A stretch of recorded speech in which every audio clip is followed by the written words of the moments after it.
¿qué tal? Les habla la profe Marisol y hoy vamos a hablar acerca del romanticismo. El romanticismo inicia primero en Europa en el siglo XVIII, donde los románticos se oponen al neoclasicismo donde primaba la razón, pero llega a Latinoamérica en el siglo XIX. Los románticos se centraron en plasmar lo humano, lo nacional, el yo pasó a primer plano. Además, exaltaron la imaginación y la fantasía y destacaron lo rural por encima de lo urbano. El artista de ese momento fue un rebelde con ansias de libertad. Y ni qué hablar del amor.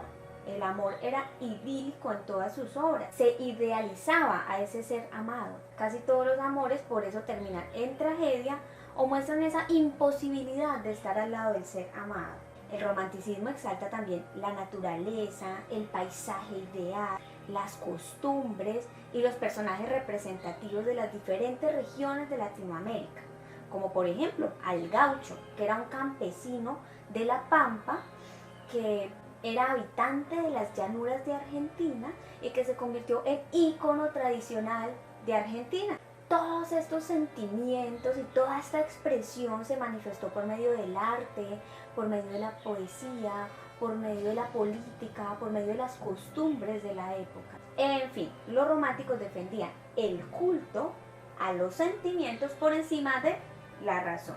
Ahora revisemos un fragmento que me encanta, que es de la obra Martín Fierro de José Hernández. Canto 1. Yo no soy cantor letrado, mas si me pongo a cantar no tengo cuándo acabar y me envejezco cantando. Las coplas me van brotando como agua de manantial, con la guitarra en la mano, ni las moscas se me arriman, naides me pone el pie encima y cuando el pecho se entona hago gemir a la prima y llorar a la bordona. Los versos expresan lo festivo, lo costumbrista y lo descriptivo de la realidad latinoamericana. Exalta aquí al gaucho y su expresión. Entonces, como vemos en el romanticismo, el escritor puede dar a conocer sus pensamientos y sus sentimientos de manera libre. No tiene que estar ligado a unas normas específicas. Revisemos un fragmento de la novela María de Jorge Isaacs. Una tarde como las de mi país, engalanada, con nubes de color violeta y campos de oro pálido, bella como María, bella y transitoria como fue esta para mí, mi hermana y yo, sentados sobre la ancha piedra de la pendiente, desde donde veíamos a la derecha en la honda vega rodar las corrientes bulliciosas del río, teniendo a nuestros pies el valle majestuoso y callado, leía yo el episodio de Atala. Entonces veamos cómo el narrador protagonista da a conocer sencillamente que está encima de una piedra al lado de la hermana leyendo una novela, pero para eso muestra con el paisaje cómo se siente esa nostalgia y ese extrañar a María.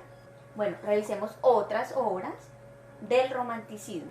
Está El Matadero de Esteban Echeverría, que muestra cómo el hombre común puede comportarse igual que el dictador cruel que lo controla. Está Facundo o Civilización y Barbarie de Domingo Faustino Sarmiento, que presenta una perspectiva sobre la civilización por el protagonista gauchesco Facundo Quiroga. Como pueden ver, el romanticismo se impuso, empezó a expresar los sentimientos de manera libre y empezó a exaltar a esos personajes como el gaucho, el mestizo, el indígena, idealizándolos en las diferentes obras. Pero todo cambió. Llegaron los realistas y dijeron, ¿cómo es posible? Hay que mostrar la realidad tal y como es. ¿Por qué decorarla? ¿Por qué adornarla? Si hay que mostrar las cosas tal y como son. Entonces, la corriente denominada el realismo dio inicio a la creación de una conciencia social y crítica frente a las diferentes situaciones difíciles que atravesaba Latinoamérica. El realismo sigue aludiendo a la naturaleza, por supuesto, pero ya no la muestra así bella, idealizada, digna de contemplación como el romanticismo, sino que la muestra rústica, la muestra hostil, la muestra en un ambiente difícil, porque era los ambientes que tenían que atravesar los campesinos, los jornaleros, los indígenas, El género narrativo fue el más empleado por los autores, utilizando la novela y el cuento para mostrar las diferentes situaciones que ocurrían en el momento. Hay una observación minuciosa de la realidad, un pensamiento pesimista y una descripción detallada de lo que sucede alrededor. Las narraciones son objetivas, el uso del lenguaje es coloquial y las obras representan esa relación del hombre con la sociedad. El naturalismo, por su parte, se considera una de las etapas del realismo, porque a su vez está concentrado en que se muestre la realidad tal y como es, pero esta vez menciona que esa realidad debe ser demostrada. Entonces, profundicemos en esa narrativa realista y naturalista de la época. Leamos un fragmento de A la deriva, un cuento de Horacio Quiroga. El hombre pisó algo blancuzco y enseguida sintió la mordedura en el pie. Saltó adelante y al volverse con un juramento vio una Yaracacuzú que, arrollada sobre sí misma, esperaba otro ataque. El hombre echó una veloz ojeada a su pie, donde 2 gotitas de sangre engrosaban dificultosamente, y sacó el machete de la cintura.